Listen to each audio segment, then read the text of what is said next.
सुस्वागतम आपके अपने YouTube चैनल हिंदी विजय में। कैसे हो आप सब? मुझे आशा है आप सब बहुत अच्छे होंगे, कुशल मंगल होंगे। तो हम यहाँ पर पढ़ रहे हैं यूजीसी नेट के पाठ्यक्रम में शामिल कहानियाँ। साथ ही साथ हम कह सकते हैं ये सेट में भी सेट के पाठ्यक्रम में भी शामिल कहानियाँ हैं। तो एक टोकरी भर मिट्टी हम देख रहे हैं।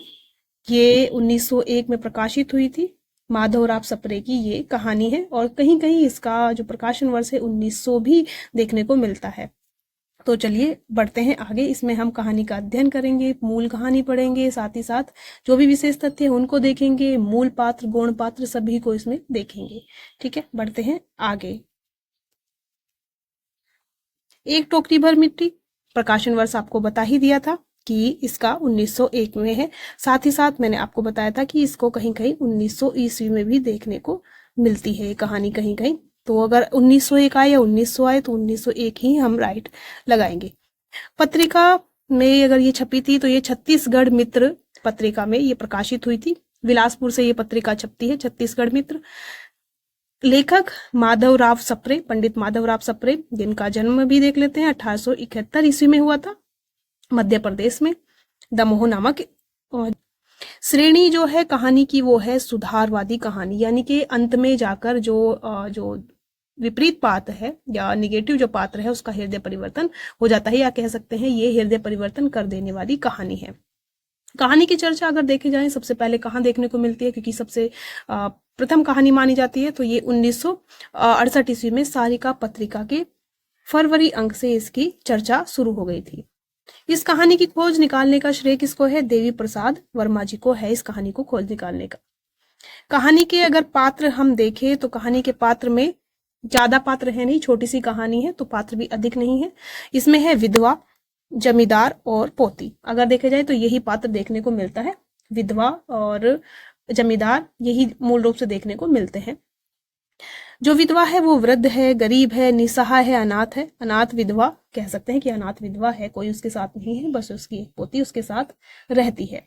और अगर देखा जाए तो इसमें ये शोषित वर्ग का प्रतीक देखने को मिलती है, जो विधवा है, जिसकी जो झोपड़ी है जमींदार के हाथे के पास होती है विधवा की। जमींदार जो है ये धनवान है, घमंडी है और अंत में इसका हृदय परिवर्तन हो जाता है और ये शोषक वर्ग का प्रतीक है यहाँ पर इस कहानी में। तो शोषित वर्ग का प्रतीक तो हमारी विधवा है और शोषक वर्ग का प्रतीक हमारा जमींदार है। पोती जो है इसकी उम्र देखने को मिलती है, इसकी अवस्था है 5 वर्ष की, ये यहाँ पर दिखाई गई है और कहानी के विकास में ये सहायक पात्र है।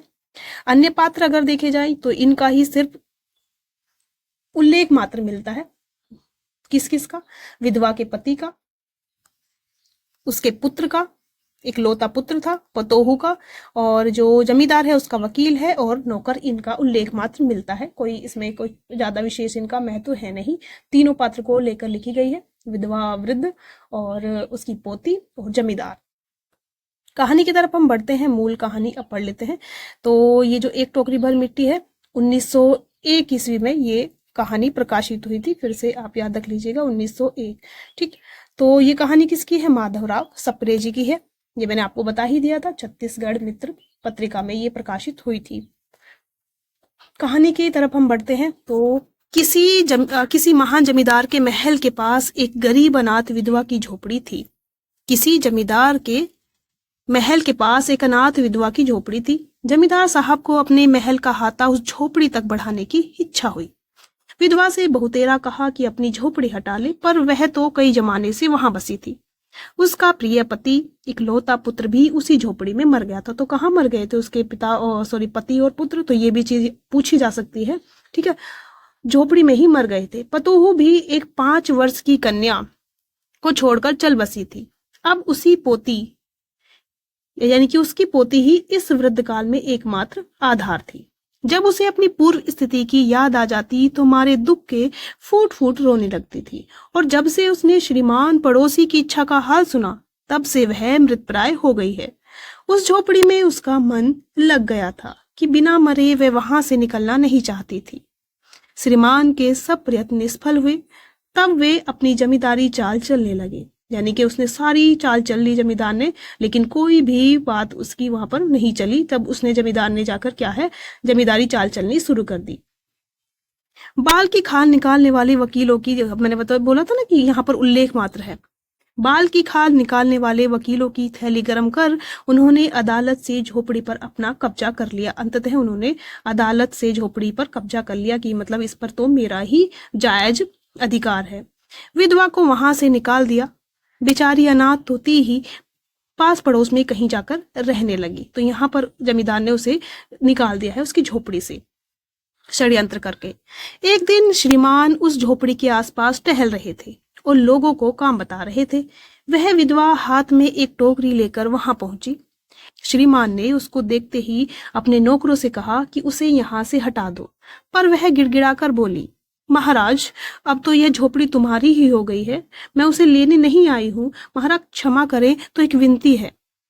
जमींदार साहब के सिर हिलाने पर उसने कहा, जब से यह झोपड़ी छूटी है। अब किसने कहा है? जमींदार साहब ने सिर हिला दिया। तो क्या कौन बोलने लगी? वृद्धा बोलने लगी कि जब से यह झोपड़ी छूटी है तब से मेरी पोती ने खाना पीना छोड़ दिया है। मैंने बहुत कुछ समझाया पर वह नहीं मानती। यही कहा करती है कि अपने घर चल, वहीं रोटी खाऊंगी। अब मैंने यह सोचा कि इस झोपड़ी में से एक टोकरी भर मिट्टी लेकर, अब यहाँ पर क्या है, इसने सोचा बूढ़ी ने कि एक टोकरी भर मिट्टी में ले जाऊंगी और उसका क्या करूंगी, चूल्हा बनाकर रोटी पकाऊंगी। इससे भरोसा है कि वह रोटी खाने लगेगी। महाराज कृपा करके आज्ञा दीजिए तो इस टोकरी में मिट्टी ले आऊं। श्रीमान ने आज्ञा दे दी, सोचकर कि चलो जाने दो, पूरी झोपड़ी तो मैंने हड़प ही ली, अब एक टोकरी मिट्टी ले भी जाए तो क्या ही समस्या है। उसने बेचारे ने दया कर दी। अब आगे देखिए क्या होता है, हृदय परिवर्तन कैसे होगा। विधवा झोपड़ी के भीतर गई। वहां जाते ही उसे पुरानी बातों का स्मरण हुआ और उसकी आंखों से आंसू की धार बहने लगी। अपने आंतरिक दुख को किसी तरह संभाल कर उसने अपनी टोकरी मिट्टी से भर ली और हाथ से उठाकर बाहर ले आई। फिर हाथ जोड़कर श्रीमान से प्रार्थना करने लगी। अब क्या है, मिट्टी उसने भर ली है अपनी टोकरी में और वो उसे सिर पर रखना चाहती है। तो क्या बोल रही है, महाराज कृपा करके इस टोकरी को जरा हाथ लगाइए जिससे कि मैं उसे अपने सिर पर धर लूं। अब ये कथन भी पूछने योग्य है, तो ये आप याद रखिएगा। वैसे आप मूल कहानी पढ़ लेंगे तो आपको कोई समस्या नहीं होने वाली। जमींदार साहब पहले तो बहुत नाराज हुए, पर जब वह बार बार हाथ जोड़ने लगी और पैरों पर गिरने लगी तो उनके मन में कुछ दया आ गई।